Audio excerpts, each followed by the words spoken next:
شكرا لك زميلي عادل. بالتأكيد الحديث لصاحب اسمه الملكي الأمير عبد الرحمن بن مساعد رئيس مجلس إدارة نادي الهلال.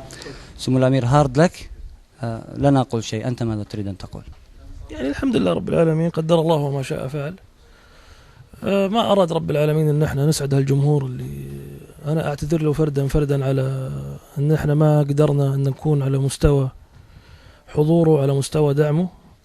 كنت أتمنى أنه يطلع فرحان، ولكن رب العالمين ما أراد، قدر الله وما شاء فعل. أنا سبق قلت قبل المباراة أنه إذا حصل إخفاق أنا من يتحمل المسؤولية، عشان أقطع الطريق على كل الإخوان اللي ممكن ابتدوا يعدوا الأشياء اللي سوتها الإدارة، ولو كان عملوا كذا ولو كان عملوا كذا ولو كان أبقوا ولو كان جابوا مدرب جديد ولو كان. فعشان أقطع اللهلوة هذه أنا أتحمل المسؤولية، وأشكر اللاعبين على الجهد والعمل اللي قدموه معي طول فترة رئاستي.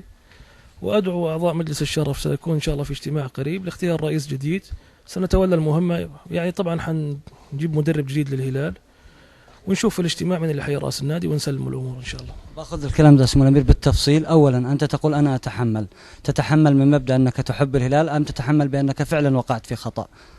أنا قاعد أقول أنا أتحمل لأن أنا الرئيس. أنا عملت كل ما أعتقد أنه صحيح، عملت كل ما أستطيع عمله، أعطيت كل ما عندي.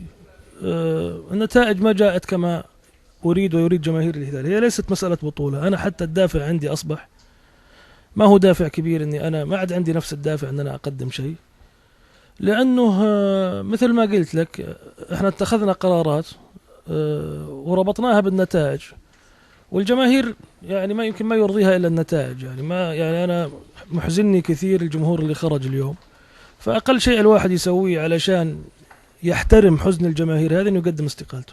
أنت تستقيل سمو الأمير، وبنفس الوقت نقول أنها مثلا آخر مباراة ستكون لجريس أم سيبقى حتى نهاية عقده؟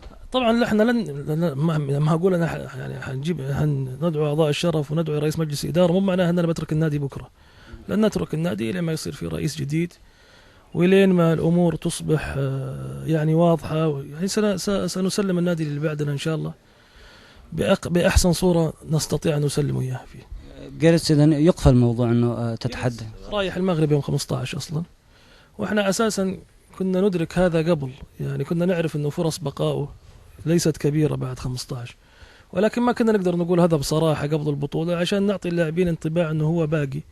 فبالتالي لما اللاعب يحس أنه مدربه باقي معاه لين آخر الموسم، المسألة بالنسبة له يعني أكثر حرصا في الأداء. فعموما القرارات اللي اتخذت كلها من أول الموسم يتحملها الإدارة ويتحملها رئيس النادي، واللاعبين هم أدوات في نهاية الأمر. يا ما أسعدوا جماهيرهم اليوم أحزنوهم، ولكن ينبغي أن يتحمل أحد المسؤولية، وتحمل المسؤولية يعني اتخاذ قرار. القرار اللي اتخذناه واضح مثل ما قلت لك يا زميل الأمير. الجمهور لديه عاطفة. اليوم هناك خطأ من لاعب دائما ما تتغنى فيه الجماهير، وهو لاعب مدافع وكابتن للفريق. ماذا تقول لهم لمن يقول ويحمل أسامة هوساوي أنه هو سبب الخروج من دوري أبطال آسيا؟ بالتأكيد ستكون موجودة عند أبسط المشجعين سمو الأمير هذه العبارة. سبب الخروج المباراة اللي فاتت ما هي هذه. احنا لو كنا المباراة اللي فاتت سجلنا وكنا 1-1 ما كان لعبنا تحت الضغط اللي لعبنا فيه. أنا سبق قلت المباراة صعبة والفريق الإيراني يتكتل ويلعب على المرتدة، وقد كان المدرب وجد نفسه في حرج من أنه انتهت 0-0 وكان صعب أن احنا نسجل بالوضع اللي كان فيه في الشوط الأول. اضطر أنه يخاطر يطلع الفريدي اللي كان معاه كرت ويلعب والهمسون اللي كان محتفظ فيه كورقة رابحة، وكان يأمل أنه يسجل في الشوط الأول ويستفيد من المرتدات. ما حصل العكس. ارتكب ليونغ حماقة يعني ما لها مبرر. هذا يحصل في كرة القدم. ما ألوم أسامة هوساوي، يا مشال عندنا بلاوي. يعني إذا أخطأ اليوم كلنا نخطئ. انتهيت من الهلال حتى تجهزه، ما الذي تذكره حتى الآن؟ تروح أنت وأنت يعني زعلان حزين؟ لا يعني ماني بحزين طبعا على المباراة اليوم، ولكن أنا سعدت شرفت بمعرفة ناس كثير في الوسط الرياضي، شرفت بعلاقتي باللاعبين. هذه ذكريات طيبة أحملها ما أستطيع أنساها. عبر الرياضية أقول لأي أحد أنا أسأت له في الفترة اللي فاتت من غير ما أقصد أنا آسف وسامحني.